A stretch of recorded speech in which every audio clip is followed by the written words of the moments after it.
Get out of that seat. Right now. I don't care who you think you are, look at you. You clearly don't belong up here. The words didn't slip out by accident. They weren't whispered, weren't murmured under breath, weren't half-formed suggestions offered with a polite smile. They were delivered like a verdict, loud enough for the first 3 rows to hear, certain enough that the woman speaking them had never once considered she might be wrong. The first-class cabin of Atlas Airways Flight 318 Chicago O'Hare to London Heathrow was the kind of space that had been designed to make certain people feel at home and everyone else feel the distance. 12 private suites each with a sliding frosted door and a lie-flat bed. Soft amber lighting that fell at flattering angles, the faint scent of sandalwood from the diffusers built into the overhead panels. Champagne already poured and waiting at 11 of the 12 seats. Real crystal, real champagne. In Suite 1. The window suite. The one with the most privacy, the largest storage compartment beneath the seat, and the best angle on the stars on a clear night sat a woman who looked like she had wandered in from a different world. Navy hoodie slightly oversized the hood resting loose at the back of her neck. Dark joggers, the practical kind, not the designer kind. White sneakers that had once been bright and were now the particular shade of worn-in that happens when you actually use things. Hair pulled back in a bun that had been neat at some point this morning and had since made its own decisions. No jewelry that was visible. No designer bag. No visible status markers of any kind. A tablet in her lap. One earbud in her right ear. Eyes half closed. The posture of a woman who was completely, absolutely, unapologetically at ease. This was Nadia Okafor. She did not look up when the voice hit the cabin air. The woman standing in the aisle was a different kind of picture entirely.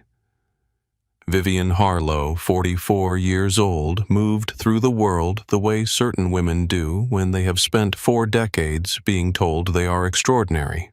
An ivory wrap dress that fit with the precision of something made specifically for her body.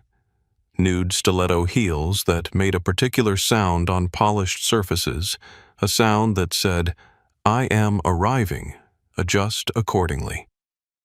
A camel coat draped over one forearm, not worn, carried, because wearing coats is for people who don't have porters. Pearl earrings, real ones, not because she needed to prove it, but because she had never owned anything that wasn't. She was slim, polished, and devastating to look at in the way that money and attention can make a person, and she moved through the aisle of the first-class cabin with the absolute certainty of someone who had never once been in the wrong place. She looked at the woman in Suite 1A. Her eyes moved from the face to the hoodie, to the worn sneakers visible at the edge of the suite, back up to the face. Something crossed Vivian's expression in that moment, not just entitlement, but something older and more comfortable than entitlement. The confirmation of a suspicion she hadn't known she was carrying until this second, when the evidence in front of her seemed to prove it. Get out of that seat. Right now. Nadia did not look up. Vivian moved closer. She stood at the entrance to Suite 1A the way a person stands at the entrance to a room they already consider theirs. Her camel coat shifted against the edge of the suite wall. "I don't care who you think you are, look at you. You clearly don't belong up here." Nadia reached up slowly. She removed the earbud from her right ear. She set the tablet face down on the tray. She turned her head. Her eyes were dark and still and completely, utterly unimpressed. "Can I help you?" Nadia said. Her voice was low. It carried the quiet of someone who has never once needed to be loud to be heard. "You're in my seat," Vivian said.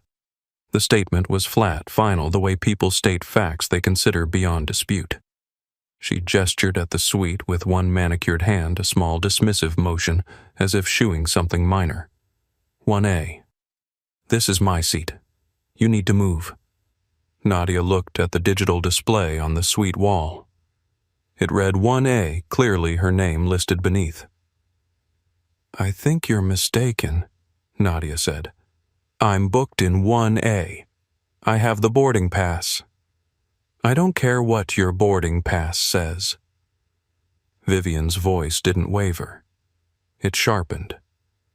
"Because someone who looks like you doesn't buy a seat like this."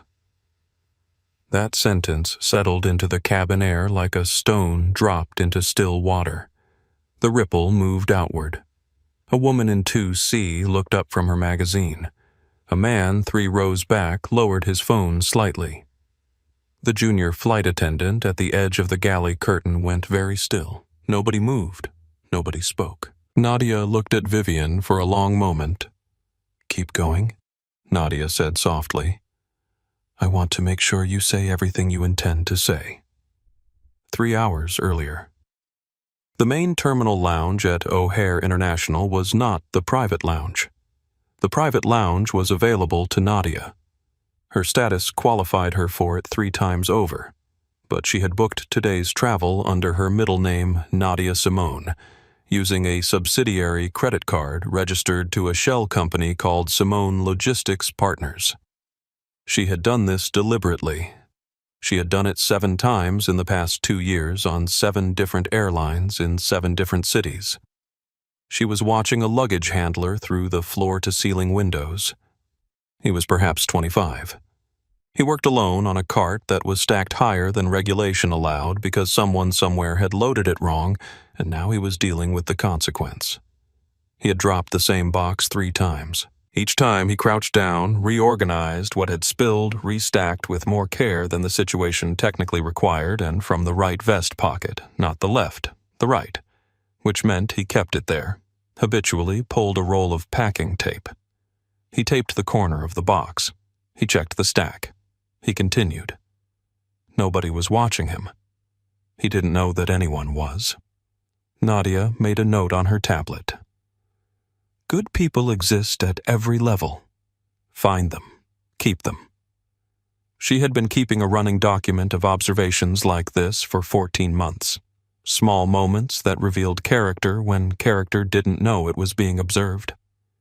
It was how she built companies not from the top down, but from the ground up, paying attention to what happened when no one important was watching. A lounge attendant materialized at her elbow. His name tag read Tommy. He looked 22 and had the slightly anxious energy of someone who wanted to do his job exactly right and wasn't always sure what exactly right looked like. He was holding a fresh cup of chamomile tea. "I noticed yours was empty," he said. "I hope chamomile is okay. You looked like you might want something warm rather than something cold." Nadia looked up from her tablet.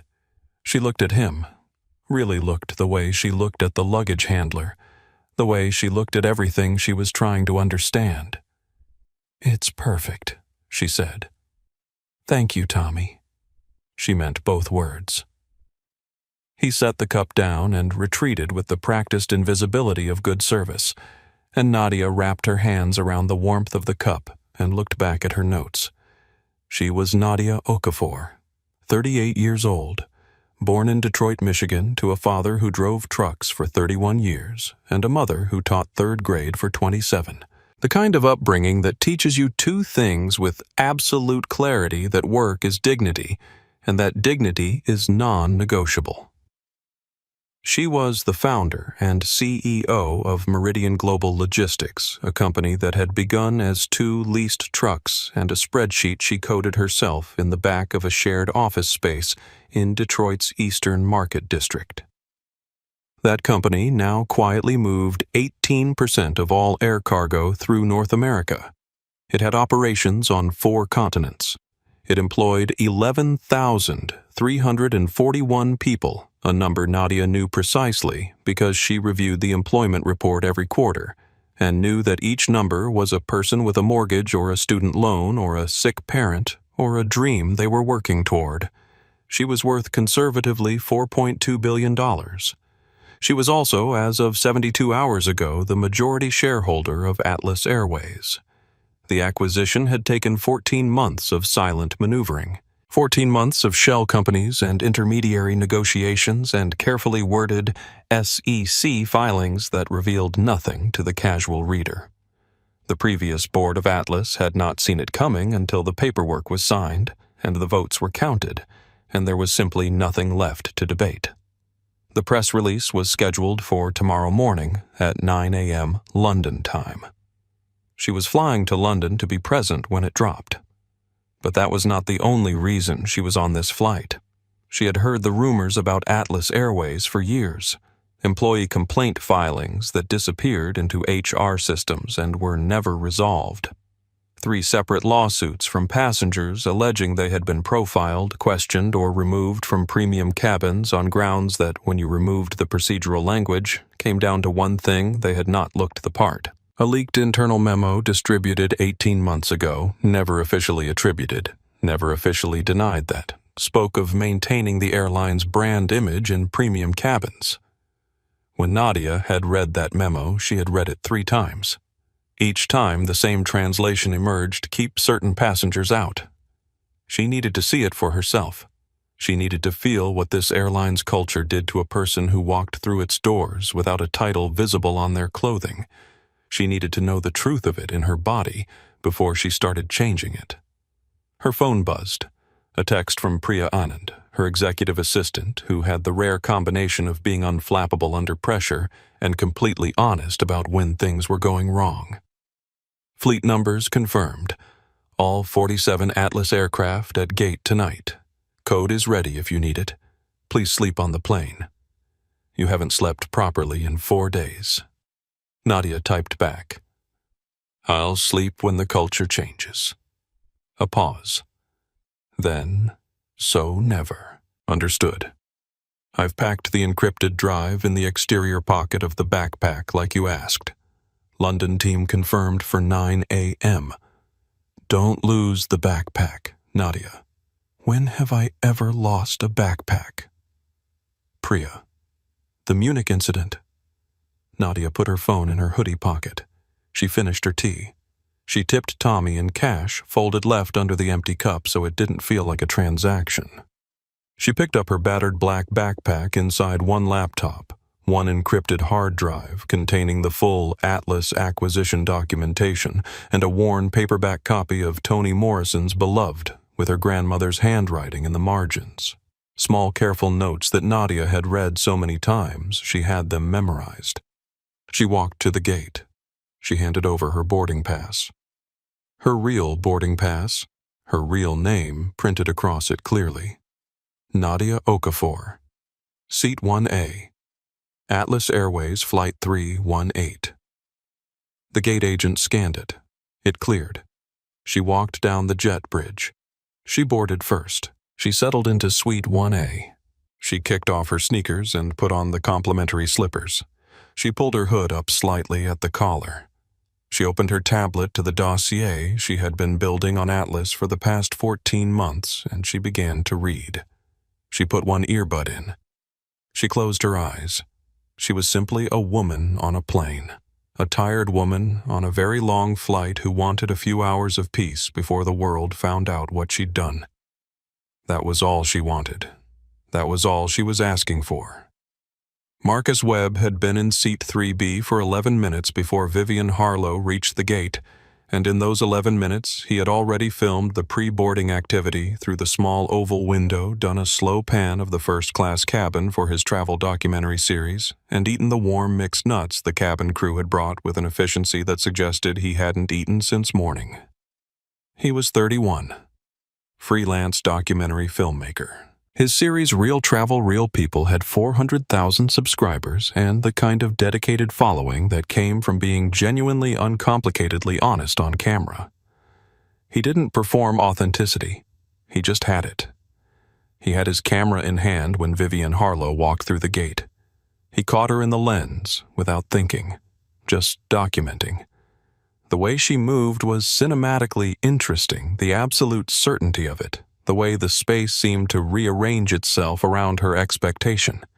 She was on her phone walking at the pace of someone who considers everyone around them a minor inconvenience. Richard. I don't care what he thinks.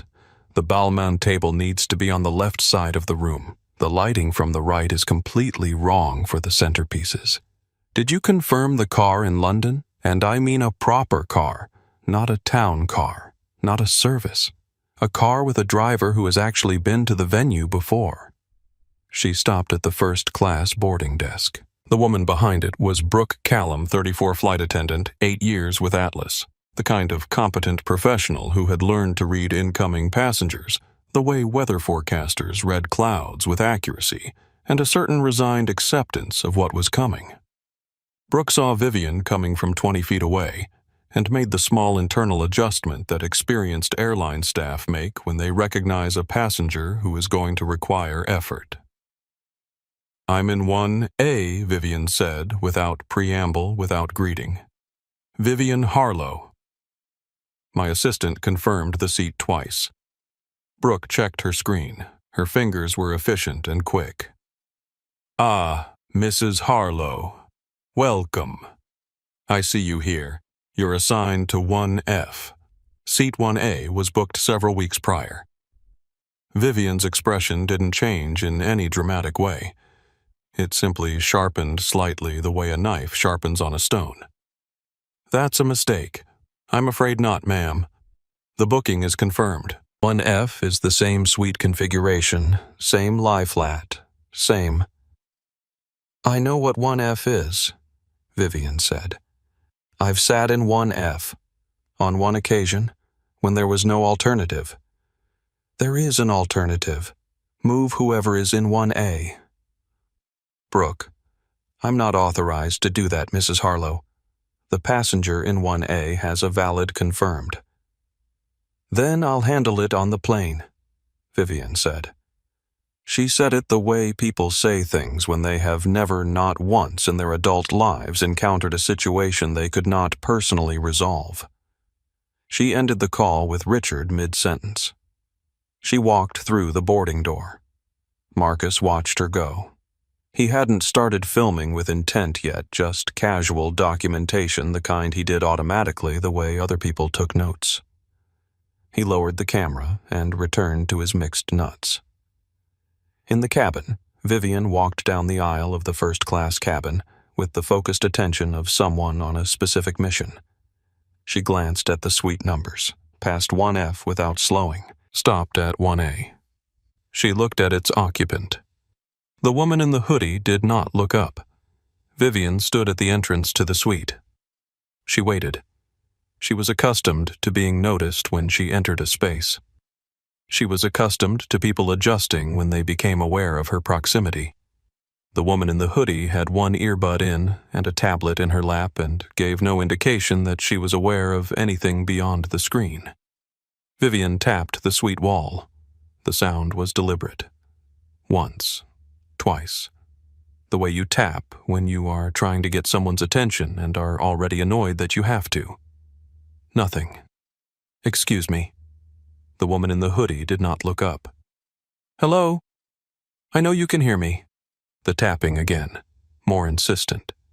Nadia reached up, removed the earbud, turned her head, and there it was, that expression on Vivian's face. The rapid unconscious calculation. The eyes moving from face to hoodie to sneakers and back, arriving at a conclusion that had nothing to do with evidence and everything to do with a lifetime of unchallenged assumptions. "You're in my seat," Vivian said. And in the seat across the aisle, Rosa Delgado. 58, silver-streaked hair pulled back neatly. A grandmother 4 times over, who had spent 30 years as a legal secretary and had spent those 30 years learning to read a room with precision, looked up from her magazine. Rosa looked at Vivian. She looked at Nadia. She set her magazine down. She did not say anything yet. But she was watching with the particular attention of a woman who has seen this particular shape of wrong before and is deciding whether this is the time she says something about it. It was. She just didn't know it yet. Before we go any further, drop your city in the comments right now. I want to know where you're watching from. And if you've ever been made to feel like you didn't belong somewhere, you had absolutely earned your place, this story is for you. Hit subscribe. Give this a like, because in the next few minutes, Vivian Harlow is about to find out exactly who she just spoke to. And so are you. Stay with me because what happens next is something I still think about every single time I tell this story. Nadia set the tablet face down on the tray table. The motion was unhurried, deliberate, the kind of gesture that signals a person shifting their full attention to a situation they have decided to take seriously. She looked at Vivian, the way a surgeon looks at something that requires a careful, precise response. "I have the boarding pass," Nadia said. "Seat 1A. Booked 6 weeks ago. Let me see it." Nadia held it up. She did not hand it over. There was a distinction there that Vivian either missed or ignored. Vivian glanced at it. That could be anything. Anyone can print a boarding pass. "The airline scanned it at the gate," Nadia said. "It cleared. Then there's been a computer error. There hasn't." Vivian turned. Brooke Callum had followed her down the aisle with the resigned energy of someone who had tried to prevent this situation and failed and was now doing damage control in real time. "Brooke, fix this." Brooke checked her tablet. Her face did something complicated, a brief internal negotiation between what the screen was telling her and what the situation was demanding. She looked at the screen again, then at Nadia, then at Vivian. "Mrs. Harlow, the system shows this passenger as correctly assigned to 1A. Full fare purchase confirmed 6 weeks ago." "I don't care what the system shows," Vivian said. "I care what I can see with my own eyes." She looked directly at Nadia when she said it. The implication was layered and deliberate, and every person within earshot understood it immediately. Marcus Webb, 3 rows back, had his phone raised. Not obviously. The angle looked casual, the way people hold phones when they're checking messages. But the camera was running. It had been running since Vivian walked down the aisle. Rosa Delgado in 2C set her magazine fully aside. She was no longer pretending to read. Vivian continued. "Do you know what my husband's relationship with this airline means? Do you have any idea what our account represents? I could make a call right now." And she stopped, because Nadia had almost smiled. Not quite. The corners of her mouth moved in a direction that was adjacent to a smile. It was not a warm expression. It was the expression of a person who has just received information they expected. "You could do that," Nadia said. Vivian stared at her. That was the wrong reaction. She had expected anxiety or apology or the specific variety of careful deference that she had been receiving from strangers for 2 decades. She had not expected this, whatever this was. This settled, patient, unimpressed calm. She recalibrated. She moved closer, lowering her voice in a way that somehow made the words carry further. "Let me be direct with you. I don't know how you got on this flight. I don't know what card you used or whose miles you borrowed, but I know what I know. And I know that people who look like you sitting where you're sitting, it's usually a mistake. A system glitch." She paused. "A fraud." The word fell into the cabin like something dropped from a height. Rosa Delgado's jaw tightened. The businessman in seat 4A lowered his newspaper. Marcus Webb's thumb pressed firmly on the record button, switching from casual to intentional. Nadia looked at Vivian for a long, still moment. "You just said the word fraud." "I said what I said. In front of witnesses." Vivian glanced around. Several passengers were doing the elaborate performance of not watching while watching. Rosa was not performing anything. She was simply looking directly and without apology. "I don't care about witnesses," Vivian said. "I care about my seat." "Then sit in 1F, Nadia said. "I don't want 1F. "I know," Nadia said. "You want this seat because if you take it from me, it means something to you. It proves something to you. But if you just sit in 1F, you're only a woman on a plane. And I don't think you can handle that." Vivian's eyes narrowed. She had never in her adult life had the logic beneath her behavior named out loud by the person she was directing it at. It was deeply unsettling in a way she couldn't immediately process. She recovered. "You're delusional. And you're still in the aisle." Vivian turned to Brooke with the tight, controlled fury of someone who is accustomed to having other people execute her will when she cannot execute it herself. "Where is the captain I asked for the captain 3 minutes ago?" "Brooke. He's completing pre-flight procedures." "I can get him." Brooke went. The cabin settled into the particular quiet of a group of people who are collectively present in an uncomfortable moment and have each made their individual decision about how to respond to it. Most had made the decision to be very still and hope the situation resolved without requiring anything of them. Rosa Delgado had made a different decision. She leaned slightly toward the aisle. Her voice was not loud, but it was the voice of a woman who had spent 30 years speaking to judges in courtrooms and had no anxiety whatsoever about being heard. Ma'am Rosa said to Vivian, "This passenger has shown her boarding pass. The crew has confirmed her seat. There is nothing more to discuss." Vivian didn't even look at her. "This doesn't concern you." "Rosa, it concerns everyone in this cabin. Sit in your seat." A beat of silence. Marcus Webb just barely audible from row 3. "She's right. This is on camera. All of it." Vivian's eyes moved to Marcus. She looked at his phone. She looked back at Nadia. And for the first time, just for a fraction of a second, something shifted underneath the certainty. A hairline crack. Nothing visible to most people. But Nadia saw it. "You're being recorded," Nadia said quietly. "Every word. Since you walked down this aisle. I want you to remember that when you decide what to say next. Vivian, then let them record it." "She's in my seat." "That's all this is." "No," Nadia said. "That's not all this is. And you know that. And everyone in this cabin knows that." She looked at Vivian steadily. "Keep going," she said again. The same words she had said at the beginning. The same even, patient, absolutely unfrightened voice. "I want to make sure you say everything you intend to say." Nadia's mind went somewhere else for just a moment.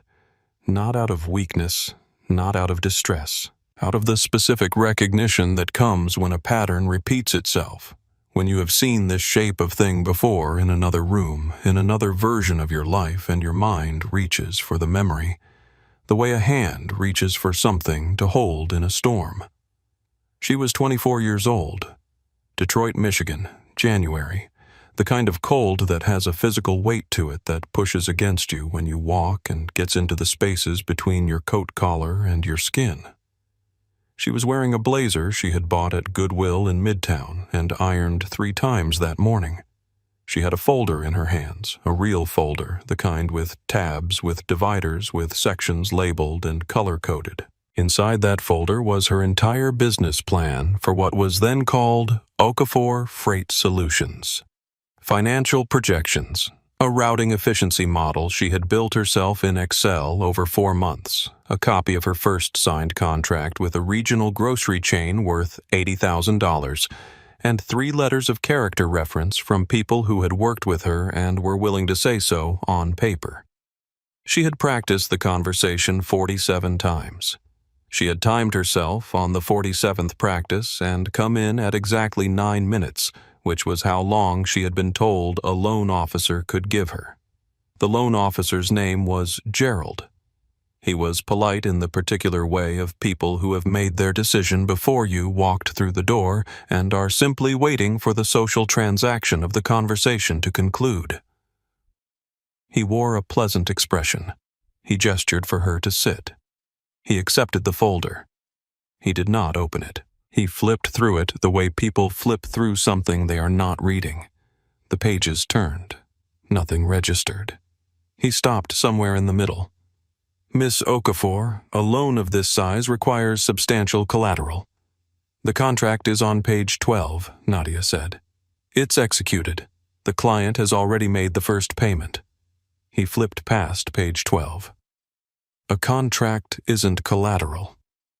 What property do you own? I own 2 trucks.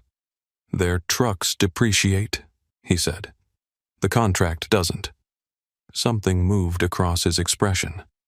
Not unkindness exactly, something more like the patient certainty of a person who knows how these situations end and is simply waiting for the other party to understand what they already know. He closed the folder. He slid it back across the desk. I'd suggest starting smaller. A personal line of credit, perhaps. Build up your profile. I have a profile, Nadia said. It's in that folder. He smiled. It did not change his expression in any meaningful way. Come back when you have more to show. She picked up the folder. She said thank you. She actually said it because her mother had raised her to say thank you, and she was not going to give anyone the satisfaction of making her into someone who didn't. And she walked out of the bank. She sat in her car for 4 minutes.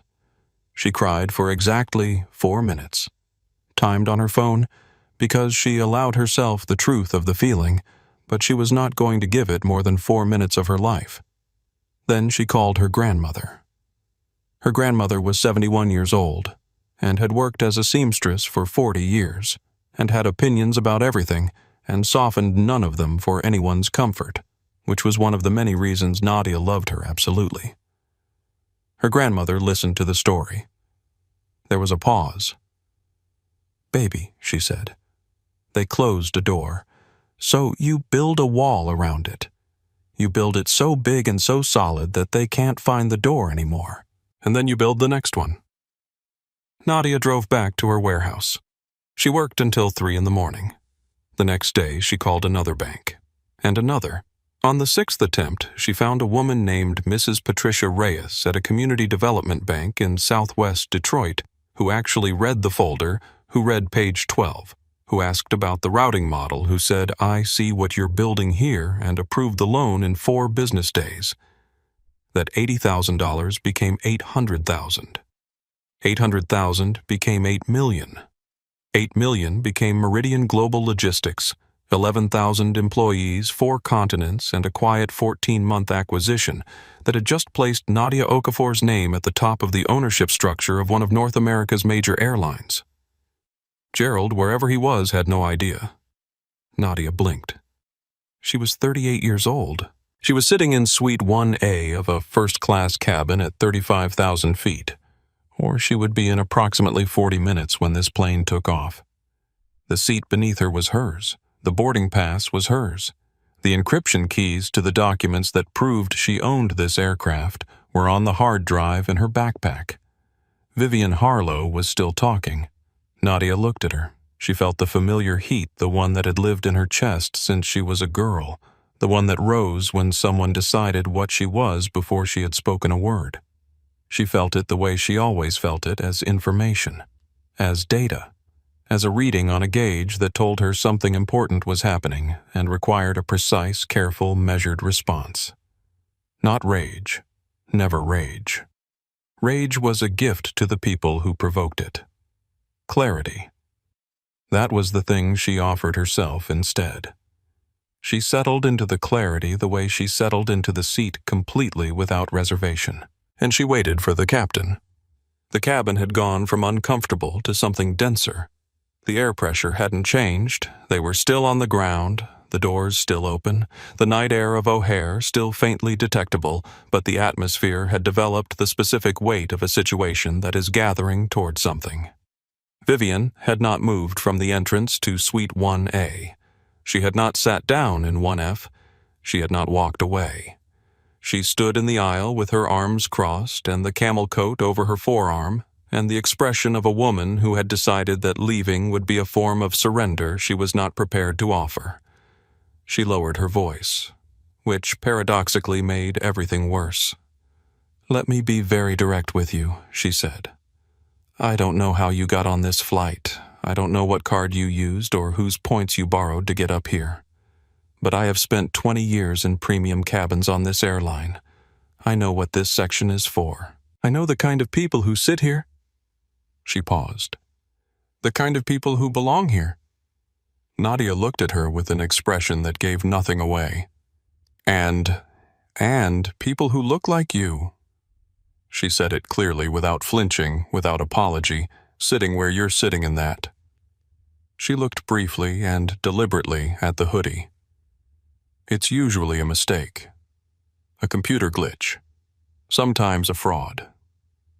"You said that word again," Nadia said. "What word, fraud?" "You said it twice now." "Vivian." "Because that's what I think it is." Nadia. In front of a camera. Again. Vivian glanced at Marcus Webb, who had not lowered his phone. She looked at Rosa Delgado, who met her gaze without expression. She looked at the businessman in 4A who had abandoned all pretense of reading his newspaper. "I don't care about cameras," Vivian said. "I care about the fact that I have a gala to plan a car to confirm and a week of meetings in London that I cannot begin late because a computer glitch seated the wrong person in my row." She took one step closer. The move was deliberate. The geography of it was meant to communicate something. Nadia did not lean back, did not shift, did not adjust her posture by a single degree. "Move," Vivian said. The word was quiet and absolute and had the quality of something that had never in Vivian's experience needed to be said more than once. Nadia said no. The word was equally quiet, equally absolute, and it contained something that Vivian had not encountered from someone in Nadia's position in a very long time, possibly ever the complete absence of any anxiety about the consequences. Vivian's jaw tightened. "You think this is going to go well for you? You think you can just sit there and refuse?" "I've paid for this seat," Nadia said. "I checked in. The gate scanned my boarding pass. Your own crew confirmed the booking. What I'm doing right now is sitting in my seat. That's the entirety of the situation." Then she said something that stopped the conversation in a way that nothing else had. "And I think you know that," she said. "I think you've known it since you walked down this aisle and looked at me and decided what I was before I'd said a single word. I think you know exactly what this is. You just thought it would go differently." The silence that followed lasted perhaps 3 seconds. It felt longer. Rosa Delgado from 2C said quietly, "That's right." Marcus Webb did not say anything. He just kept filming. Vivian's eyes went very hard. She had been named identified in a way that went past her performance of outrage and touched something she preferred to leave untouched. The specific discomfort of having the logic beneath your own behavior reflected back to you is significant. She did not like it. She recovered. She always recovered. It was one of her most reliable qualities. She reached down. The move was so quick and so matter-of-fact that it registered as an action before anyone fully processed what was happening. She reached to the floor of Suite 1A, gripped the strap of Nadia's backpack with one hand and lifted it, dangling it slightly the way a person holds something they consider their right to hold. "This doesn't belong here either," she said. "Rosa Delgado, ma'am. Put that bag down. Vivian, this doesn't concern you." "Rosa, put it down." Nadia stood up. The motion was slow. She unfolded herself from the suite the way tall people unfold themselves from low, confined spaces, gradually with a particular kind of authority that is not performed but simply present. She rose to her full height, which was considerable, and despite the joggers and the worn sneakers and the navy hoodie, the posture she held was not the posture of someone who was uncertain about where they stood. She looked at Vivian. She looked at her own bag in Vivian's hand. "Put it down," Nadia said. Her voice was exactly as quiet as it had been at every other point in this conversation. Not louder, not harder, just final. The kind of quiet that carries the full weight of everything behind it. Or what Vivian said, and she said it in a voice that had some fear in it even then. A voice that had learned to cover fear with challenge so completely that it had almost forgotten the difference. Nadia. Or you'll find out very quickly that there's a specific cost to what you're doing right now, and it's larger than you're prepared for. Vivian didn't drop the bag. She looked at Nadia. She looked at the camera. She looked at Rosa. She looked at the watching silent cabin around her. And then she dropped it. Not carefully. She let it fall from her hand, and it hit the floor of the suite, and the sound it made was the sound of something inside taking damage. A dense structural crack, the kind of sound that is immediately recognizable to anyone who has ever broken something they shouldn't have broken. Nadia's eyes closed for exactly 1 second. Then they opened. Her jaw was set in a way that had not been visible before, a small thing, an almost invisible thing, but it was the first visible evidence that this conversation had a cost, that she was absorbing something, that the extraordinary calm came from somewhere it was being actively maintained. Marcus Webb filming. She just dropped that woman's bag. It's on camera. I have it. You have it. Everyone watching this has it.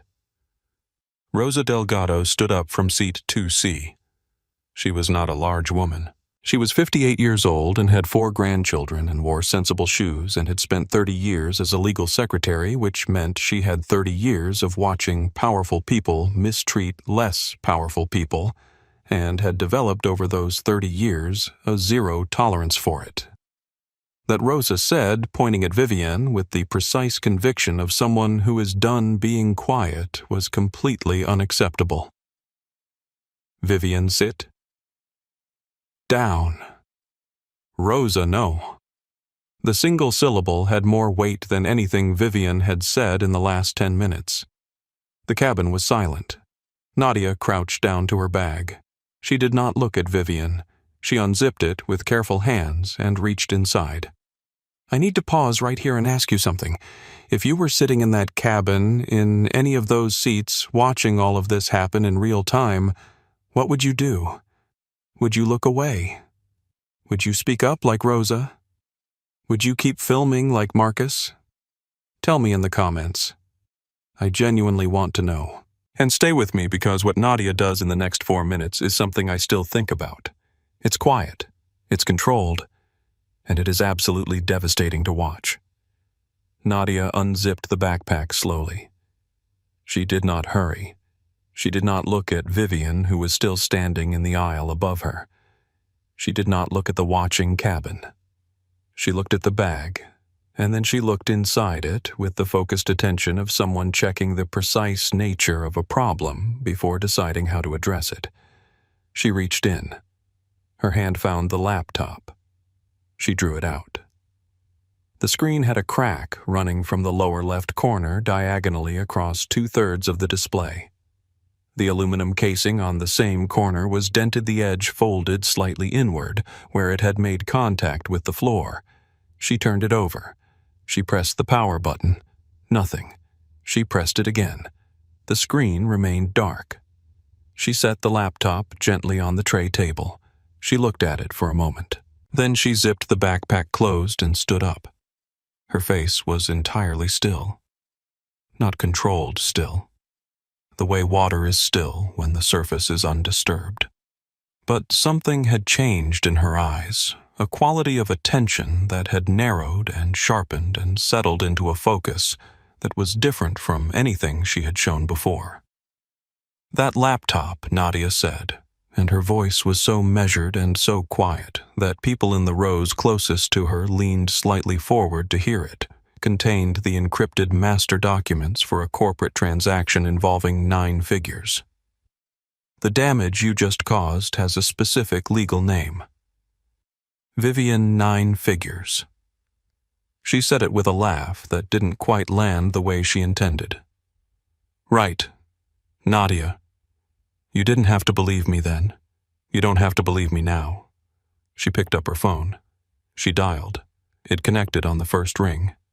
Priya Nadia said, "Code Amber, Flight 318. I need the documentation timestamp from the server logged and confirmed, and I need a physical assessment team standing by when we land. Also Patch Director Whitfield. He's in the building. He'll want to be aware of the situation before we're at the gate." The voice that came back through the phone was calm and efficient. "Understood. Timestamp logged at 21:47.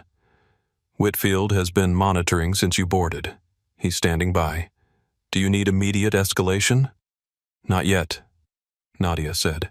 "Give me 10 minutes. "Standing by." She lowered the phone. She did not disconnect. She held it at her side, the line open, the call running. She looked at Vivian.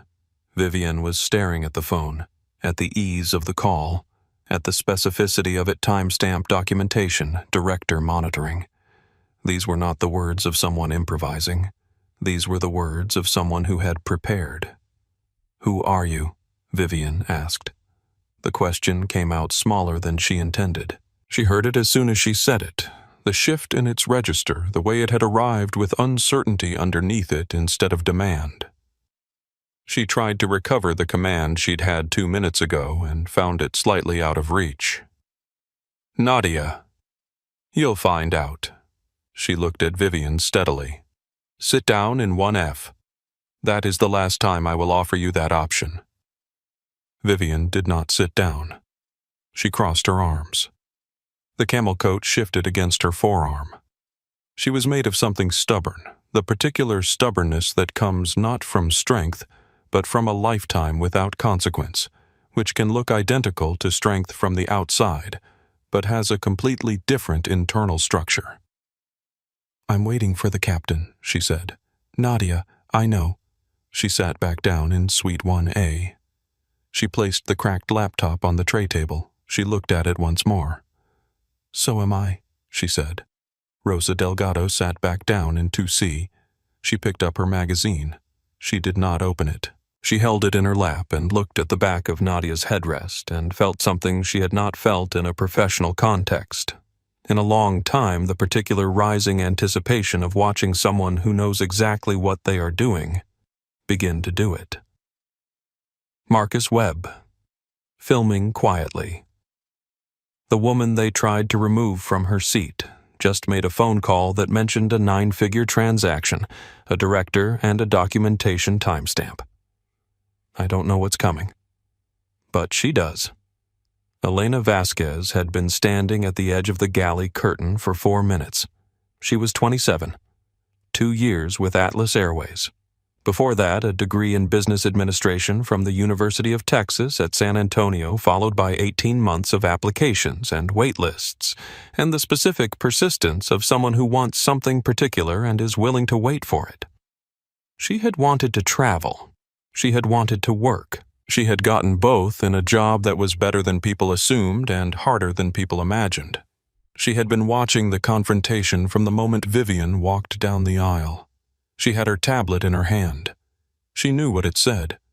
She had checked the system twice, then a third time, because the third time was confirmation that removed any residual doubt. She had watched Brooke check it and report the same finding. She had watched Vivian disregard that finding entirely. She had watched Nadia's bag hit the floor. She had stood at the edge of the galley curtain for 4 minutes, which felt much longer, having a rapid internal conversation with herself about her job security and her manager's approval ratings and the complaint process and what Brooke would say, and what the captain would say, and what the senior VP of customer relations would say if Vivian Harlow called him, which she absolutely would. And then she stepped forward. She walked down the aisle. She did not go to Vivian first. She went directly to Nadia. "Ma'am," she said, "I'm very sorry for the disruption you've experienced. May I see your boarding pass?"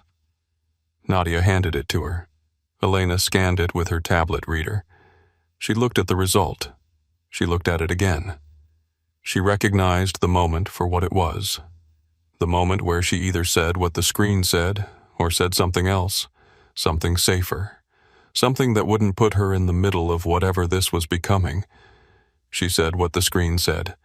"This boarding pass is valid," she said, her voice clear and steady. Seat 1? A confirmed. Full fare purchase booked 6 weeks ago under the name Nadia Okafor. She paused.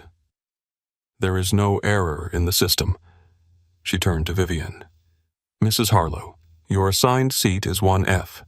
It has the same configuration, the same... I know what 1F has, Vivian said. Elena, I understand, but this passenger is correctly assigned to 1A. There is nothing I'm able to do to change that, and I wouldn't do so, even if I could. Vivian looked at Elena the way a certain kind of person looks at a service employee who has said no with the rapid calculation of what leverage is available and how quickly it can be applied. You're new, Vivian said. Aren't you?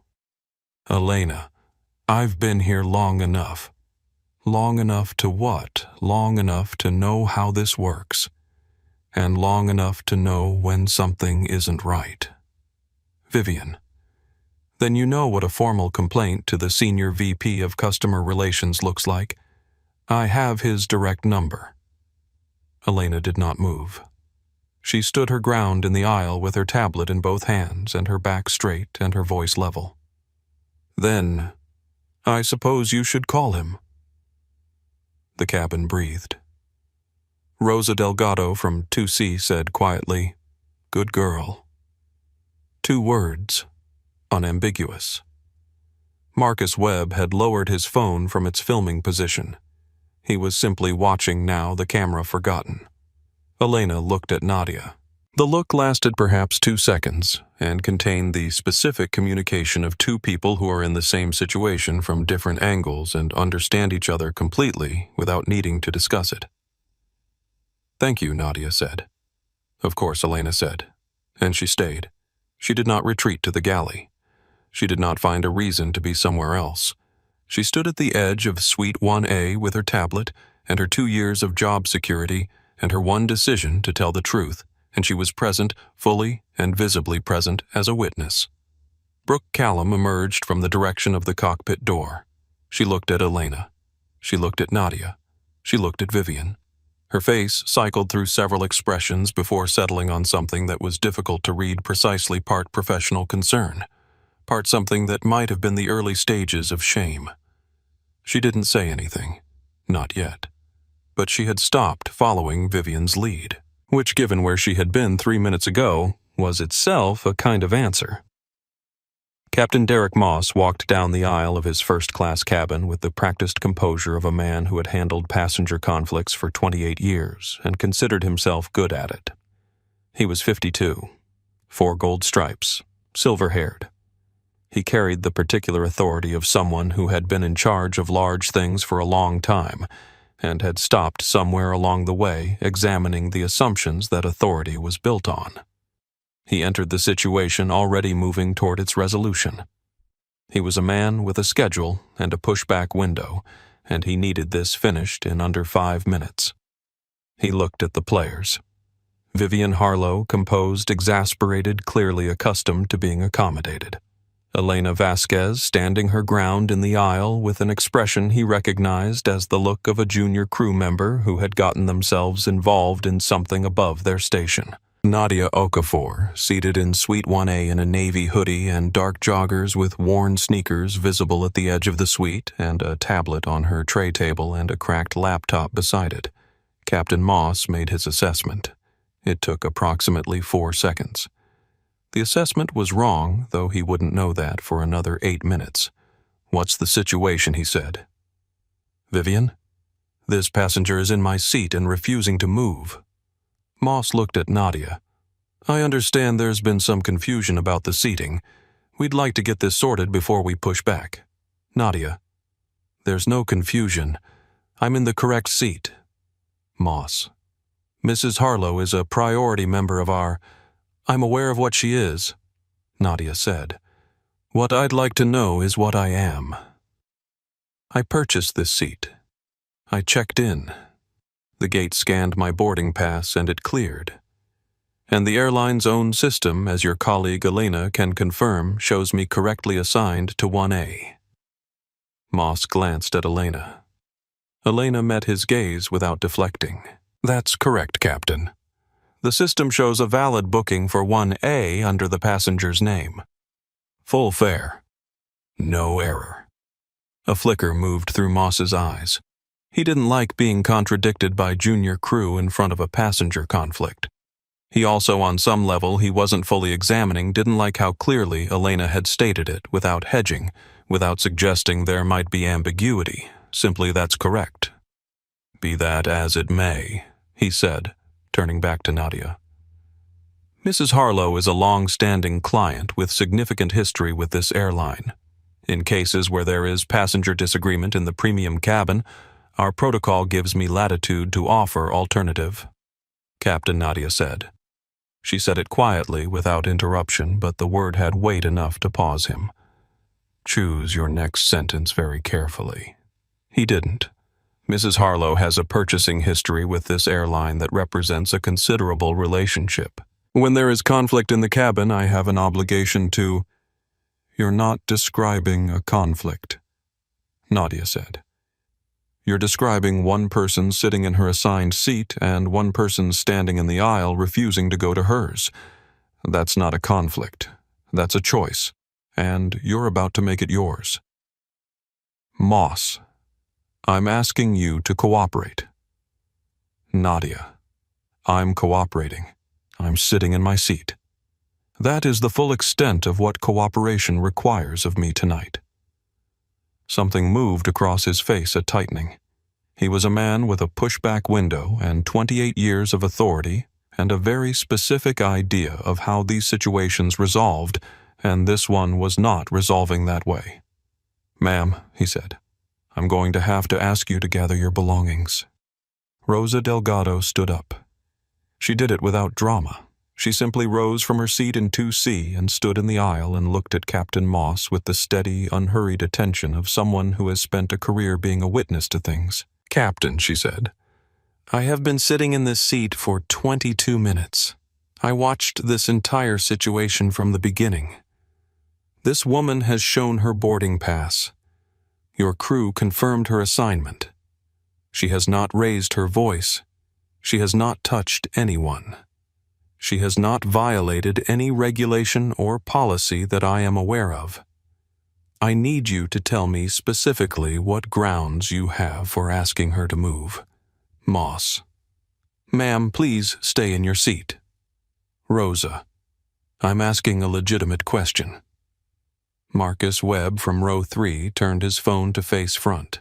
His voice was quiet and matter-of-fact. Captain of this flight is asking a passenger to leave her confirmed purchased seat. The passenger has done nothing wrong by any definition I've observed. I'm a documentary filmmaker and I've been recording since Mrs. Harlow walked down this aisle. Just wanted to be transparent about that. Moss looked at Marcus. Put the phone away. Marcus. I'm a passenger in a public space. The phone stays. Moss returned his attention to Nadia. He made his decision. He could feel the situation pulling away from him, but he had been in authority long enough that the response to losing control of a situation was reflexively to reassert it. Ma'am, he said, I've made my decision. I need you to. Nadia looked at him. She had the expression of a person who is watching something preventable happen and has reached the point of letting it happen because the lesson requires the experience. Captain Moss, she said, do you want to know what happens next, or would you like to reconsider? I've made my decision. Yes, Nadia said. You have. She picked up her phone. She was 29 years old. Meridian had 40 employees. She had spent 5 years building it with the specific, grinding, relentless work of someone who has no backup plan and no safety net, and has decided that the only direction available is forward. The company was not yet national. It was not yet anything that anyone outside of the Midwest logistics industry would recognize. But it was real, and it was hers, and it was good. She had just signed the contract that would change everything. A 2-year distribution agreement with a major auto manufacturer, 3 states parts, logistics, a deal worth more money than she had ever managed before. She was not yet someone people called when they needed a story. She was just someone who showed up and did the work and figured out the next problem. She had been invited to a business gala in Chicago, a proper one, the kind with a program and a stage and a keynote list that included names she had read in business publications and considered untouchable. She was on that list. She had been invited because the deal she had just signed was the kind of deal that got you noticed by people who noticed deals. She knew what these rooms were like. She had grown up understanding that rooms like this had currents you couldn't see, social currents, assumption currents, and that navigating them required a certain kind of preparation. So she had prepared. She wore a red dress. Her hair was down. She had spent 3 hours getting ready, which she did not often do, because she knew that in this particular room, on this particular night, she would be seen, and she wanted to control as much as she could what was seen. She walked into the ballroom. There was a man at the bar. The kind of man who treats professional events the way some people treat dating apps, as an opportunity to sort through people rapidly and decide which ones are worth the investment of attention. He was in his 50s, confident, the kind of person who mistakes volume for substance and has not yet been corrected. He looked at Nadia. He said, "Are you with the catering? I've been trying to get a gin and tonic for 20 minutes. She was not with the catering. She was a keynote speaker. Her name was on a placard on the second table from the stage. She said, "I'm one of the speakers tonight." He blinked. "Oh." He paused. "Good for you. Good for you." The words were not malicious. They were not delivered with cruelty or awareness. They were delivered with the uncomplicated, comfortable confidence of someone who had just revised their assessment of a situation and moved on with no particular recognition that a revision had been necessary. That was almost worse. She delivered her keynote. She was by any measure extraordinary. The applause was long. The auto manufacturer's VP found her afterward and said in a tone of genuine surprise that he intended as a compliment, "I had no idea you were so impressive." She shook his hand. She accepted the compliment. She closed the evening professionally and went to her car and sat in the parking structure for a moment and thought about that phrase, "I had no idea." She had given them every idea. It was all right there. The work was all right there. The thought that settled in her that night, that she had never quite been able to put down, since I should not have to perform extraordinary in order to receive ordinary respect. She had turned the car on. She had driven home. She had opened her laptop and worked until 2 a.m. on the next quarter's projections, because the work was the thing she could control and the work was the thing she trusted. But the thought stayed. It was still there 9 years later in Suite 1A of Atlas Airways Flight 318. As she looked at Captain Derek Moss standing over her and waited for him to finish saying the thing she had heard in its various forms, its various rooms, its various voices so many times before. She was not going to perform extraordinary tonight. She was not going to prove herself with credentials or arguments or evidence that she should have been believed from the moment she said, "I have a boarding pass." She was simply going to stay in her seat, and she was going to make one phone call. Her thumb found the contact. Priya Nadia said, "It's time." On the other end of the line, Priya Anand's voice was the voice of someone who had been waiting for this moment with complete readiness and zero surprise. Confirmed. "Ready when you are. Send Whitfield the full brief," Nadia said, "and Priya activate the authorization protocol." A beat. One brief, deliberate pause. "All 47 aircraft. All 47. Captain Moss. Hang up that phone. We are in pre-flight procedures and you are interfering. Step back," Nadia said. Her voice did not change in register or temperature. She did not look at him. She spoke the words to the space in front of her the way you speak a boundary to someone who has already been told where the line is. "I won't tell you again." She lowered the phone but did not disconnect. Priya was still there, listening, logging, time-stamping every word that was being spoken in this cabin. Vivian. What authorization protocol? What is she even talking about? She turned to Moss. She thinks she's in a film. Marcus Webb filming. She just authorized something. I have no idea what. But I want to be clear, she hasn't raised her voice once since I started recording. Not once. Rosa Delgado from 2C quietly. She's not bluffing. Vivian. Of course she is. She's a woman in a hoodie who bought an upgrade she shouldn't have, and now she's captain and this. Get her off the plane. Moss reached forward. His hand moved toward Nadia's arm, the universal physical language of someone who is about to compel movement through contact, the last resort of authority that has run out of other options. Elena Vasquez stepped forward from the edge of the aisle. Captain, don't. Her voice was sharp and clear and absolutely certain. It stopped his hand. He looked at her. Sir Elena said, and her voice had changed. It carried the particular weight of someone who is no longer hedging, no longer hoping to manage the situation from the edges, but is fully directly inside it.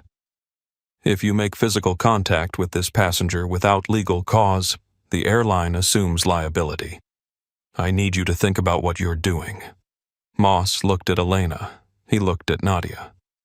His face was doing something complicated, 28 years of certainty running up against the specific friction of a situation that was not resolving the way certainty said it should. He lowered his hand. Nadia raised her phone. Priya, she said, patch me through to Director Whitfield. A sound, the click of a transferred call, the brief pause of connection being established, and then a voice came through the phone. Not just audible to Nadia. Audible to everyone in the nearest 3 rows. Clear, authoritative. The voice of a man who chose his words with the precision of someone who is aware that precision matters. This is James Whitfield, Director of O'Hare International Airport Operations. Ms. Okafor, I have the documentation in front of me.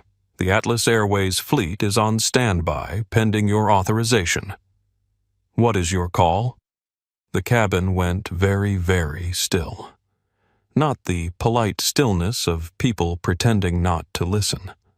The actual stillness of people who have stopped pretending entirely and are simply openly, completely present in what is happening. Captain Moss looked at the phone in Nadia's hand. He looked at Nadia. He looked at the phone again. Who is that? Vivian's voice had shifted. The command had gone out of it. Something underneath it had cracked open just slightly, just enough. Nadia didn't answer her. She looked at Moss, then at Vivian, then at Elena, standing in the aisle, phone tablet still in hand, present and steady. Then at Rosa, sitting straight in 2C. Then at Marcus, camera raised. Then she looked at the cracked laptop on her tray table. She looked at it for 1 second. My call, she said into the phone, is go. She lowered it. She placed it face up on the tray table beside the broken laptop. She crossed her hands in her lap. She sat back in the seat 1A, and she waited. Vivian opened her mouth. She closed it. She looked at Moss. Moss looked back at her with an expression that had lost in the past 30 seconds the quality of certainty it had carried since he walked down this aisle. What did you authorize? He said to Nadia. Nadia. You'll see. Vivian. This is a performance. This is theater. She's trying to... 3, Nadia said. What Moss said. 2. He stared at her. 1. The sound came first, heavy, mechanical, a deep structural reverberation that moved through the aircraft from nose to tail, the sound of something large changing direction. The jet bridge, which had been retracting from the aircraft door in preparation for pushback, had lurched to a stop and reversed course. It locked back against the door with a resonant final clank. Vivian looked toward the front of the cabin. What was that? Then the lights changed. The soft amber mood lighting of the first-class cabin, designed specifically to flatter and to signal arrival in a comfortable, exclusive space, surged abruptly to full white boarding lights. Harsh, clinical, the kind of light that reveals everything and flatters nothing. The hum of the auxiliary power unit, which had been providing the low constant breath of the aircraft's systems, wound down and cut off in a single definitive silence. The silence lasted perhaps 4 seconds. Then something else happened. Every phone in the cabin, all of them, simultaneously lit up with a notification. The businessman in 4A. The couple in row 6. The woman who had been asleep since boarding in row 8. Every screen showing the same thing. A news alert, a headline, a breaking update from multiple sources at once. Breaking Atlas Airways, grounds full North American fleet management transition. All flights suspended pending review. A passenger in row 5. What? My connecting flight. The businessman in 4A already on his phone. John, are you seeing this? Atlas just grounded everything? What do you mean all of them, a woman in row 3? I have a meeting in London in the morning. What does this mean? Captain Moss moved to the interphone on the bulkhead wall. He pressed the cockpit connection. His voice when he spoke had the tight, controlled quality of a man who is performing competence while discovering that the situation has exceeded it. First officer, this is Moss. Why has the bridge reconnected? What happened to the flight plan? The voice that came back was controlled but clear in its confusion. Captain, we've lost the flight plan entirely. The FMC is locked. I can't input new data. It's like the system won't accept local commands. It looks like something came in from a central server and locked us out at the source. Moss reset it. I've tried 3 resets. It's not responding to anything on our end. Whatever this is, it didn't come from inside this aircraft. Moss placed the interphone back. He stood for a moment with his hand still on it. Then he turned. He turned slowly the way a person turns when they already know what they're going to see and are taking the extra moment to prepare for it. Nadia had not moved. She was sitting in Suite 1A, exactly as she had been sitting in it since she boarded. Hands crossed in her lap, tablet on the tray, cracked laptop beside it, one earbud in. The posture of a woman who has been here in this seat, in this situation, in this kind of patience for a very long time. You can't just, Moss said. His voice came out smaller than he intended. That's not possible. You can't just ground. Vivian's phone rang. She looked at the screen. Her face did what faces do when the call is from the one person who can confirm what you've been refusing to believe. She answered. The voice that came through her husband's voice. Richard Harlow, the real estate tycoon who had spent 20 years building a life that insulated Vivian from the experience of consequences, was tight with the specific panic of a person watching a stock ticker move in the wrong direction. Vivian. What did you do? The Atlas stock is moving. There's a news alert about a management transition, a grounding, a shareholder action. Vivian, who is on that plane. Who did you? There's a name in the alert. A woman, an African-American woman. Did you speak to a woman named Vivian? Pulled the phone from her ear. She looked at Nadia. Nadia looked back at her. And in Vivian Harlow's expression in the precise moment when the confirmation arrives that you have fundamentally, irreversibly misjudged a situation, something shifted. The certainty which had been the load-bearing structure of everything she had said and done since she walked down this aisle cracked at its foundation. She knew. Not because Richard had said a name.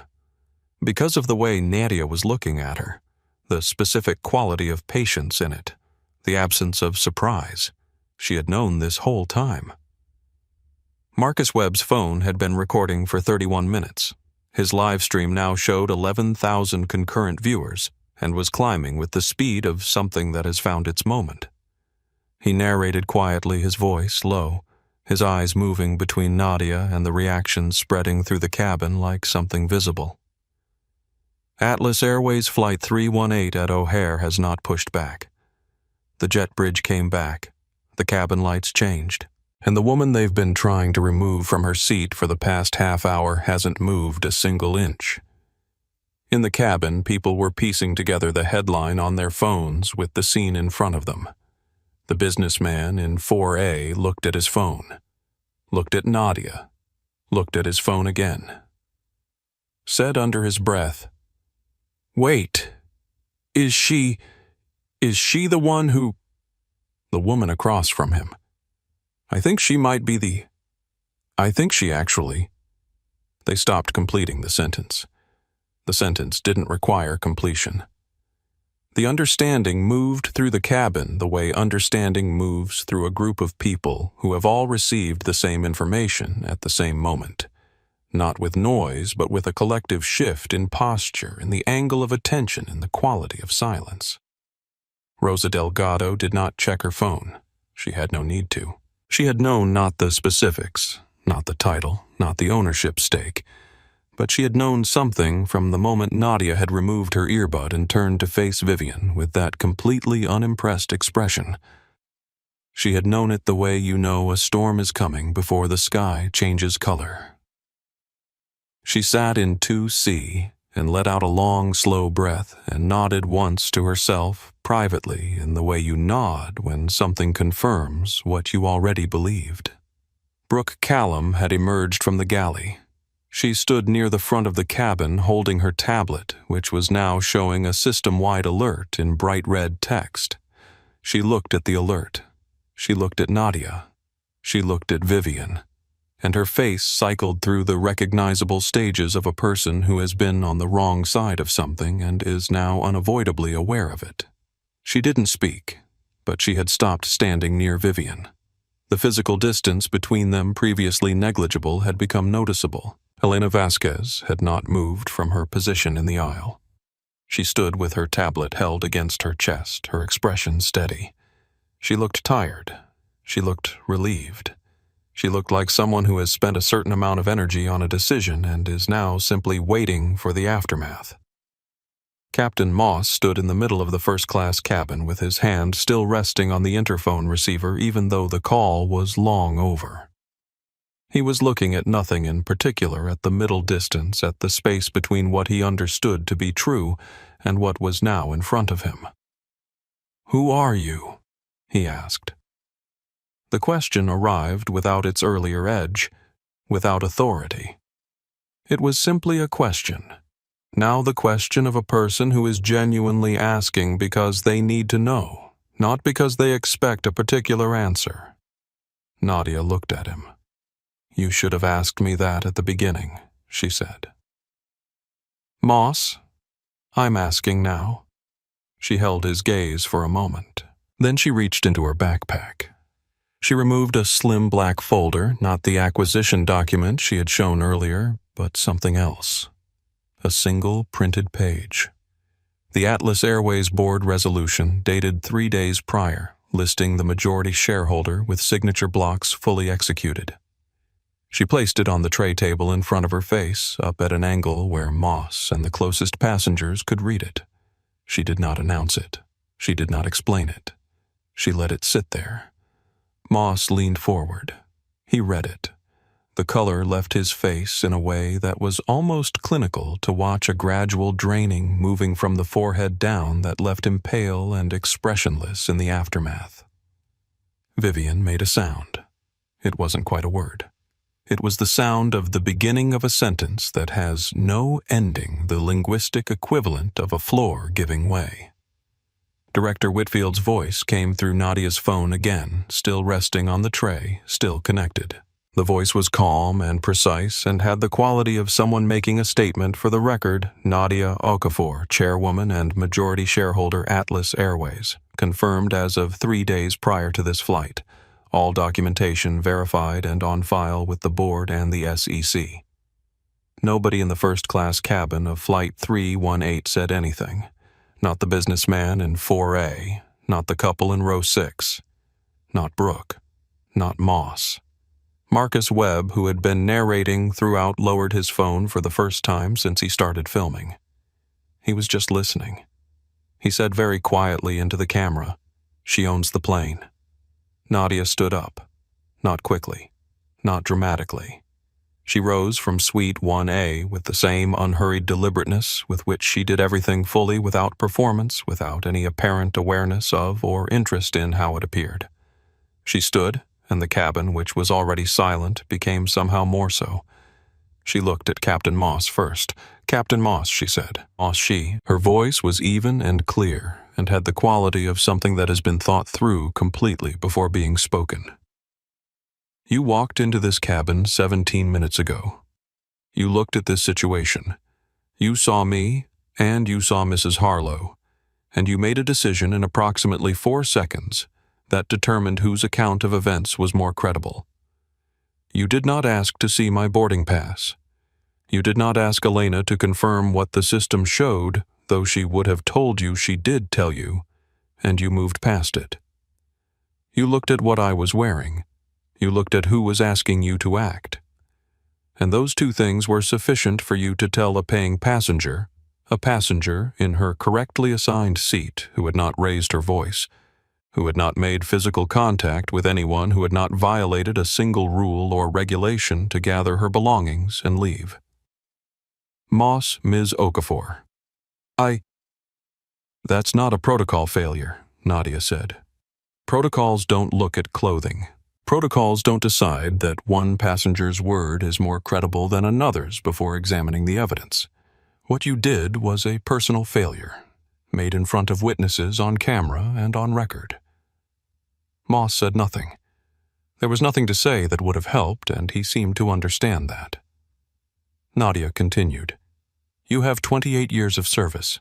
I've read your file. Until tonight it was clean. That matters to me.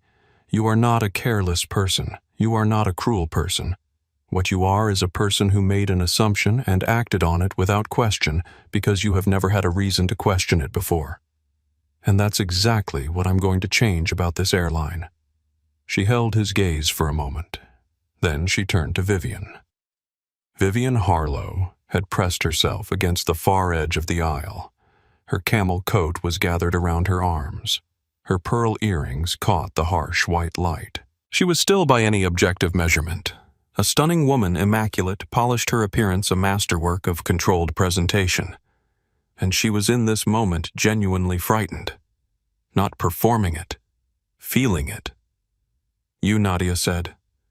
Her voice did not change in temperature or volume. You called me a fraud. You said the word twice in front of witnesses in front of a camera. You said that someone who looks like me doesn't buy a seat like this. You removed my personal property without consent. You dropped it. She looked briefly at the cracked laptop. And you said all of those things with absolute confidence because in 44 years, you have said things like them without consequence. Vivian. I didn't mean I didn't know who. You didn't know who I was. Nadia looked at her. Yes. I know. That's exactly what I need you to understand. Not who I turned out to be. That's not the point. The point is who you assumed I wasn't. How quickly you assumed it. How certain you were before I had said a single word, before you knew my name or my history or anything about me at all, that I didn't belong in that seat. That I had taken something that wasn't mine. That I was a problem to be removed. The cabin was absolutely, completely silent. That assumption, Nadia said, didn't begin tonight. It's been building in you for years, maybe for your whole life, and no one has ever required you to look at it directly. Well? She held Vivian's gaze. Here you are. Vivian's eyes were wet. Whether it was shame or grief or simple self-pity was impossible to say with certainty, perhaps all 3 layered and inseparable.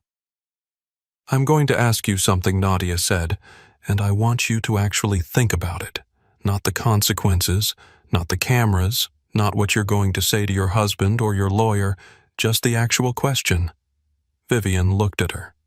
Why didn't you go to one F.A. long pause? Vivian.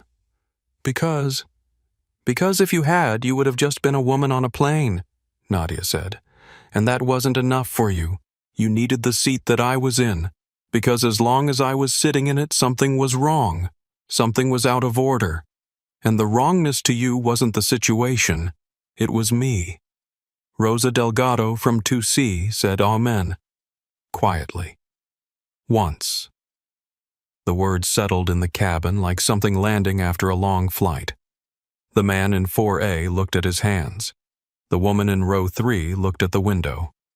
Marcus Webb had lowered his phone entirely. He was just listening. He had stopped narrating because nothing he could add would improve on what was already in the air. Elena Vasquez stood at the edge of the aisle with her tablet pressed to her chest and her eyes very bright. Nadia looked around the cabin, at all of them, at Marcus, at Rosa, at Brooke, who had finally found a place to stand that was not near anyone, at the passengers who were watching her with the specific expression of people who have been in the presence of something they will not easily forget. "This airline is going to change," she said.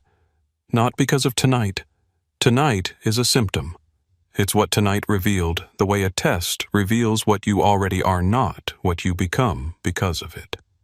I intend to address what it revealed, starting with the culture that allowed a junior flight attendant to have to stand alone in an aisle and tell the truth when everyone above her was moving in a different direction." She looked at Elena. Elena looked back at her. Her jaw was steady. Her eyes were wet. "Starting there," Nadia said. She sat back down in Suite 1A. She picked up her tablet. She put one earbud in. "I have to stop here for a moment." What Nadia just said to Vivian about not caring who she turned out to be, but caring who Vivian assumed she wasn't. Did that land for you the way it landed for me? Because I've been thinking about that distinction since the first time I heard this story. Share this video with someone who needs to hear those words today. And stay with me. We are not done.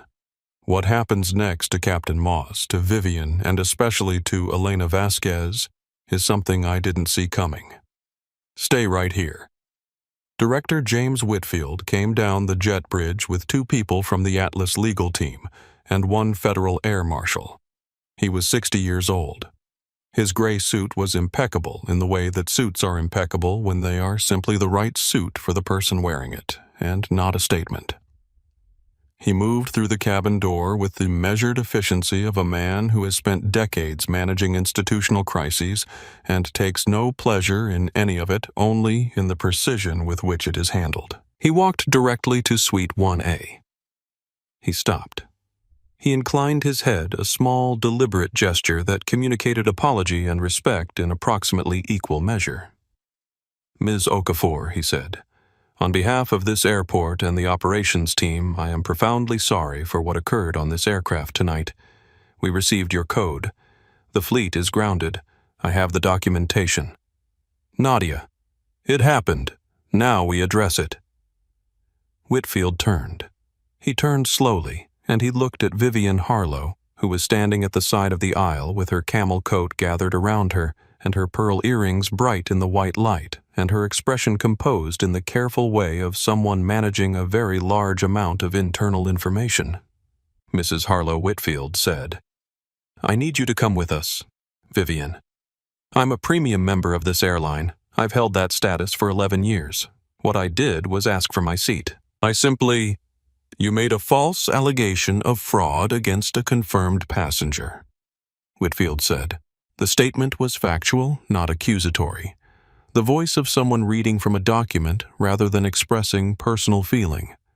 You handled her personal property without consent. You refused multiple instructions from the crew. And you made statements on record in front of witnesses and on camera that create significant civil liability. "Filmed," Vivian said. She looked at Marcus. "Marcus, every word. Starting from the first time you told her to get out.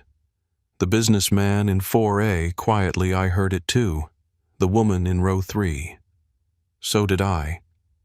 Vivian looked around the cabin, at the faces, at the phones, at Rosa Delgado sitting in 2C with her hands folded in her lap and her expression the expression of a woman who has been waiting a long time for this particular moment and finds it exactly what she expected.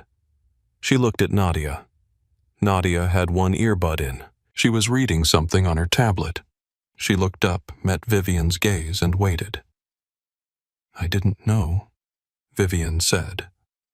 Her voice was small in a way that voices become small when the person using them has run out of the performance that usually sustains them. "I didn't know who she was. If I had known—" "I know you didn't," Nadia said. She removed the earbud. She set the tablet down. "That's what I need you to understand, Vivian. Not that you didn't know who I was. That's irrelevant. What matters is what you decided about who I wasn't, before you knew anything, in the first 4 seconds. Vivian's composure, the thing she had maintained through every escalation, through the grounding, through the revelation, broke quietly. Not dramatically, not with sobbing, just a quality of collapse in her expression, a loosening the face beneath the performance becoming briefly visible. She was not a monster. That was perhaps the most complicated part of it. She was a woman who had moved through the world inside a set of assumptions she had never been required to examine, and tonight, for the first time, she was standing in the light of them, and they were not what she would have chosen to see. "I'm sorry," she said. The words were genuine. Small and genuine, and arriving too late to undo anything, which is usually the condition under which genuine apologies arrive. Nadia looked at her for a long moment. "I hear you," she said. "What comes next, the legal matter, the civil process, that's separate. That's not about tonight's apology, but I hear you." "Come with us," Mrs. Harlow Whitfield said. Vivian gathered her coat. She picked up her bag. She straightened automatically the way she had been straightening her whole life, pulling herself together by habit, even when there was nothing left to hold. She walked down the aisle of the first-class cabin. Every person in that cabin watched her go. Not with cruelty, not with triumph, with the particular silence of people who have witnessed something that required a witnessing. At the cabin door, she stopped. She looked back one more time at the woman in Suite 1A. Nadia was looking at her. Something moved across Vivian's face, a flicker of something that was not the certainty she had carried onto this plane, but was perhaps the beginning of its absence, the beginning of the space where something else might eventually grow. Then she walked through the door. The camel coat disappeared. Rosa Delgado let out a long, slow exhale. She picked up her magazine. She opened it this time. "Good," she said. One word, final as a door closing. Director Whitfield turned to Captain Derek Moss. Moss had not sat down. He was standing near the bulkhead with his hands at his sides and his spine straight, and the posture of a man who is going to maintain his posture regardless of what is happening around him, because the posture is the last thing he can control, and he is not willing to surrender it, Captain Whitfield said. "Walk me through your decision process tonight." Moss. "There was a passenger dispute in the premium cabin. I made a judgment call based on the situation as I assessed it. Based on what specifically? A. Pause. The pause had weight in it, the weight of a man deciding in real time what kind of man he is, based on the circumstances as I read them," Moss said. Whitfield. "The circumstances being a passenger with a valid boarding pass confirmed by the booking system and by your own junior crew member who had not violated any policy or regulation seated in her correctly assigned seat. What circumstances led you to ask her to move?" Another pause. Longer. Moss looked at Nadia. She was watching him. Not with anger. Anger would have been easier to receive. With expectation. The specific expectation of someone who has been in this situation before and knows that the only thing that distinguishes this time from all the other times is what happens next, is what choice a person makes when they are standing directly in front of what they did. He could give a procedural answer. He could cite the latitude afforded to captains in passenger conflict situations. He could use the language of protocol, of airline policy, of the complexity of real-time decision-making under pressure. He looked at the cracked laptop on the tray table in Suite 1A. "She didn't look," he said. A pause. The cabin waited. "She didn't look like she belonged there." He said it slowly, each word carrying weight. "And I let that be enough. I didn't look at the boarding pass. I didn't wait for the system confirmation. I looked at her, and I looked at Mrs. Harlow and I made a decision about whose story was more credible before I had heard either of them properly. The words came out as what they were: a confession, not an excuse, not a reframe, not a procedural explanation. A confession. Elena Vasquez, standing in the aisle, closed her eyes for a single moment. When she opened them, they were bright at the edges. Rosa Delgado sat very still in 2C. She was listening with the full attention of someone who has waited a long time to hear something like this said out loud. "Thank you," Nadia said. Moss looked at her, surprised. "I mean it," she said. "Most people find a different way to say what you just said. They explain, they contextualize. What you just said took something." She paused. "I want you to know I see that." Moss said nothing. His jaw worked briefly. He nodded once. Captain Moss Whitfield said, "You are relieved of this flight pending a full review. Your record and your cooperation with the inquiry will determine what comes next. I expect your full participation." Moss understood. He didn't argue. He didn't cite his union contract or his seniority or his 28 years. He picked up his flight bag from the hook near the cockpit door. He moved to go. He stopped at Elena's position in the aisle. "You did the right thing tonight, Vasquez." "Elena, I did my job, sir." He looked at her. "You did more than your job." He said it simply. Then he moved past her and walked down the aisle of the cabin he had commanded for the past hour with his flight bag in his hand and the particular gravity of someone who has just looked at something about themselves and is going to have to carry what they saw. He walked through the cabin door. The door did not close immediately. For a moment, the open rectangle showed the jet bridge beyond, and beyond that the terminal corridor, and beyond that the ordinary ongoing business of a major airport, at night people, moving announcements being made, the unremarkable machinery of travel continuing regardless. Then the door closed. Marcus Webb had 42,000 concurrent viewers. He had been on his phone for the entirety of the preceding hour. His live stream had started as casual documentation and had become something else entirely. Not a performance, not a story he was constructing, but simply a window he was holding open so that other people could see what he was seeing. He looked at the camera. "Okay," he said. "For everyone who just joined, and a lot of you just joined, here's what happened." A woman boarded a plane and sat in her seat, her assigned, confirmed, paid-for seat. Another woman walked down the aisle, looked at her, and decided before speaking a single word that she didn't belong there. The airline backed the wrong person. The captain backed the wrong person. And the woman in the hoodie who has been, I want to be very clear about this, completely calm since the moment this started, turns out to own the airline. All 47 planes. Grounded. While she sat there and did not raise her voice. Not once. He paused. "I've been doing this for 7 years," he said. "Documentary work, travel content, real people stories. And I want to say something that I think is important. The most powerful moment in what just happened was not when she revealed the ownership documents. It was before that. It was when she said to the woman who insulted her, 'I don't care who I turned out to be. I care who you assumed I wasn't.'" He let that sit. That's the part I keep thinking about. Because she's right. The injustice wasn't resolved by the reveal. The reveal just made it visible to people who needed evidence to see it. The injustice was in that first 4 seconds in the look on the other woman's face before either of them had said a word. That's where the real thing lives, and that's what she named. The comments were moving fast. She never raised her voice. That's the whole point.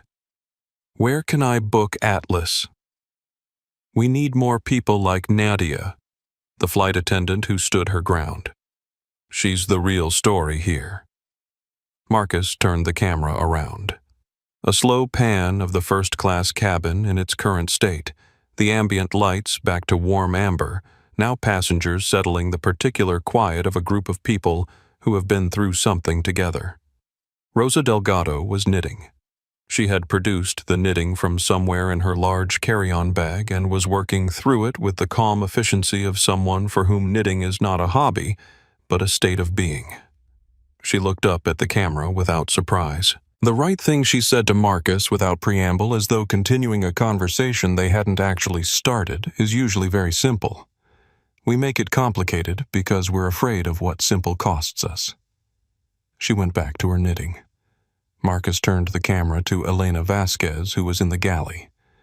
She had her back to the cabin, her hand resting on the counter, her head slightly bowed, allowing herself in the 30 seconds before the new captain arrived, and she needed to be fully present and professional to feel everything she had been holding since she stepped out of that galley curtain and into the aisle. She straightened. She smoothed her jacket. She came back out to the cabin. She went to suite 1A. She spoke to Nadia in a low voice. She went back to her station. Marcus looked at Nadia. Nadia looked up from her tablet. She met his gaze across 3 rows. "Can I ask you one thing?" he said. She considered. "One. Why the hoodie?" She was quiet for a moment. Then, because the airline needed to see what it does when it thinks no one important is watching. And the answer to that question, she said, matters more than any answer I could get from a report. Marcus turned back to the camera. "There it is," he said. "That's the whole thing. Right there." Captain Sandra Reyes arrived from standby with the quiet efficiency of someone who has been briefed thoroughly and needs no additional orientation. She was 46. Her pre-flight was swift and professional. She spoke to the remaining crew in direct, unhurried terms. Within 18 minutes of Moss walking off the plane, the boarding door was being prepared for final departure. The cabin lights had returned to warm amber. The jet bridge retracted for real this time with purpose and finality. Elena Vasquez brought a glass of water to suite 1A. She carried it with both hands, which was not the standard service posture, but was the posture of someone carrying something they want to carry carefully. She set it on the tray beside the cracked laptop. She lingered. "I want to say something," she said, "not as crew, if that's all right." "Go ahead," Nadia said. "I almost didn't step forward," Elena said. "I had my tablet in my hand, and I knew what it showed. I'd checked it 3 times. I knew exactly what it showed, and I stood at that galley curtain for almost a minute thinking about what would happen to my job if I said it out loud. If I contradicted Brooke. If I contradicted the captain." She paused. "But you were so calm," she said. "The whole time. I kept looking at you and thinking, if she can be that calm in this situation, then telling the truth is the absolute least I can do." It felt like the only option that wasn't shameful. Nadia looked at her. "You did more than tell the truth. You stayed. After you said it, you stayed in that aisle, Elena. I wasn't going anywhere. Nadia. I know. That's what I want you to remember. It would have been very easy to say the true thing and then retreat to the galley and let it resolve itself. You didn't do that." Elena was quiet. Her eyes were very bright. "I'm going to need people who do what you did tonight," Nadia said. "Not just on this airline, in how this airline is run going forward." She looked at Elena directly. "I'll be in touch." Elena nodded. She went back to her duties. She walked with a different quality in her posture than she had had when she first emerged from the galley curtain earlier that evening. Something resolved something that had been tested and held. Rosa Delgado leaned across the aisle as the plane began to taxi. She spoke without preamble in the manner of a woman who says what she means without setup. "My daughter is 24, she said. "She wants to start a catering business. Latin food. She makes things that make you close your eyes when you eat them. She's not sure people will take her seriously," Nadia said. "Rosa, how did you know Nadia?" Because that's the thing they all think. The ones who are going to build something real. They always think that first. She reached into her bag. She removed a card. Her real card, the one with her name and the Meridian logo, and she handed it to Rosa. Rosa looked at it. She turned it over. She looked at Nadia with an expression that had something full in it, full and unguarded. "She won't believe me when I tell her what happened tonight," Rosa said. "Nadia, tell her all of it, starting from the beginning. That's usually enough." The plane lifted from the runway. O'Hare fell away beneath them, the grid of lights, the spread of the city, the lake beyond it dark and wide and indifferent to everything that had occurred in the first-class cabin of Flight 318. The clouds came and the city disappeared, and there was only dark and the thin line of the horizon and the stars above it. In Suite 1, Nadia opened a new document on her tablet. At the top, she typed Atlas Airways Priority Reform Actions. Internal. The first line she wrote underneath it was not a policy. It was not a procedure. It was not an operational directive. It was a name. Protect the Elenas. She stared at it for a moment. Then she began to write. She wrote for 2 hours and 40 minutes without stopping. Then she set the tablet on the tray, pulled her hoodie up around her neck, and closed her eyes. The plane moved through the dark above the Atlantic. She slept. I've been sitting with this story for a long time. I've told versions of it. I've thought about it in the middle of the night. I've turned it over and looked at it from every angle I can find. And every time the same moment stays with me. Not the grounding, not the ownership reveal, not even Vivian's face when she finally understood. It's Elena Vasquez standing at the edge of that galley curtain tablet in hand, knowing what the screen said, deciding whether to say it out loud. 1 minute, one person, one decision to tell the truth when staying quiet was available and much easier. That minute, that single minute, is where everything in this story turns. Nadia's power was always there. Elena's courage is what made it matter. Here's the lesson I carry from this, and I want to be honest with you about it. The moral of this story is not be careful who you disrespect. They might be powerful. If that's what you take away, you've missed it. The moral is simpler and harder than that. Treat every single person with dignity, every time. Not because they might own your airline, not because there might be a camera, because they are a human being and that is the entire sufficient reason. That's it. That's the whole thing. I also think about Vivian. I don't know if she changed. Real change is slow and private and doesn't happen because of one night on a plane. But I hope she kept Nadia's words with her. Not who I turned out to be, who you assumed I wasn't. That's the line that lives in me. Because the problem was never in the reveal. The problem was in the 4 seconds before the first word was spoken. If this story moved, you share it. Not for the numbers, for the person in your life who has been sitting in their correct seat quietly while the world tries to move them. Tell them what Nadia did. Tell them what Elena did. Tell them that staying calm, clear, and completely unafraid is one of the most powerful things a person can do. Don't forget to subscribe, leave a like, and share this with someone who needs it today. I'll see you in the next story.